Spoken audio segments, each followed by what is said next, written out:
રાજ્યના દરેક નાગરિકોએ ફરજિયાતપણે લગાવવા પડશે વીજળી માટેના સ્માર્ટ મીટર। ઉર્જા મંત્રી કનુભાઈએ ગૃહમાં સ્પષ્ટતા કરી।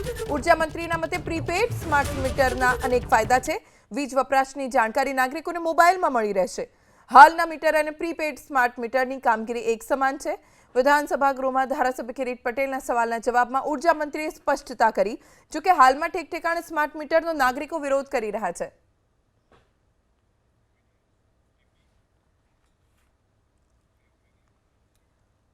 तो एक बाजू ऊर्जा मंत्री कनुभाई देसाईए विधानसभा गृह में निवेदन आप्યું કે રાજ્યના તમામ નાગરિકોએ ફરજિયાતપણે સ્માર્ટ મીટર લગાવવાના રહેશે।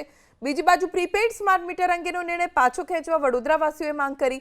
જનતાના મતે સ્માર્ટ મીટરથી સમસ્યામાં વધારો થશે, રિચાર્જમાં મુશ્કેલી પડશે। સ્માર્ટ મીટર લગાવવા જ હોય તો જે લોકો વીજ ચોરી કરતા હોય, જ્યાં વીજ ચોરી થતી હોય ત્યાં આ મીટર લગાવો, નહીં કે ફરજિયાતપણે દરેક જગ્યાએ।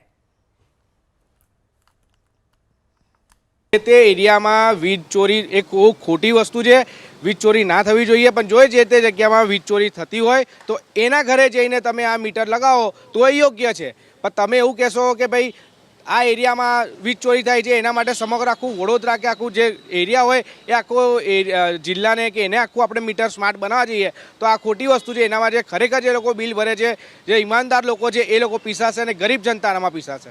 સરકારે નક્કી જ કરી લીધું છે કે ગુજરાત રાજ્યમાં તમામ જે નાગરિકોના જે ઘરો છે ત્યાં જે આ મીટર છે એ લગાવવાનું ફરજિયાત છે જ।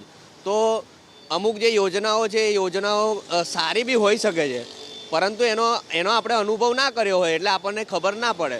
એટલે જે આ યોજનાઓ છે તો હવે ફરજિયાત કર્યું છે તો દરેક નાગરિકોએ એ ફરજિયાત એનો અપનાવવું જ પડશે। એટલે જે કહેવાય છે કે બિલ આવતા હતા એ લગભગ 500, 700 કે 1000 રૂપિયાની આસપાસ આવતા હતા, પરંતુ જ્યારથી આ સ્માર્ટ મીટરો લગાવવામાં આવ્યા છે ત્યારથી તમે જોશો કે 2-2, 3-3, 5-5 હજાર રૂપિયાના મીટરો જ્યારે લાઇટ બિલ આવતા હોય એટલે કંઈક ને કંઈક લાગી રહ્યું છે કે ગુજરાત રાજ્યની અંદર જ્યારે વડોદરા શહેરની આસપાસના વિસ્તારોમાંથી જ જ્યારે વીજળીની ઉત્પન્ન થતી હોય અને ખાસ કરીને વડોદરા શહેરના નગરજનોને જ આજે લાગી રહ્યું છે કે ભાઈ સ્માર્ટ મીટર લગાવવાનો વારો આવે છે। એટલે ખાસ કરીને ગુજરાત રાજ્યની અંદર જે પણ જે નિર્ણયો લેવામાં આવે છે આ તકલાદી નિર્ણયોને વખોડે છે અને ખાસ કરીને આ સ્માર્ટ મીટરનો જે પ્રોજેક્ટ છે એ તાત્કાલિક ધોરણે રદ કરવો જોઈએ, કારણ કે આ ગરીબ અને મધ્યમ વર્ગના લોકોને માથે દેવું હોય એમ સ્પષ્ટપણે જોવા મળી રહ્યું છે।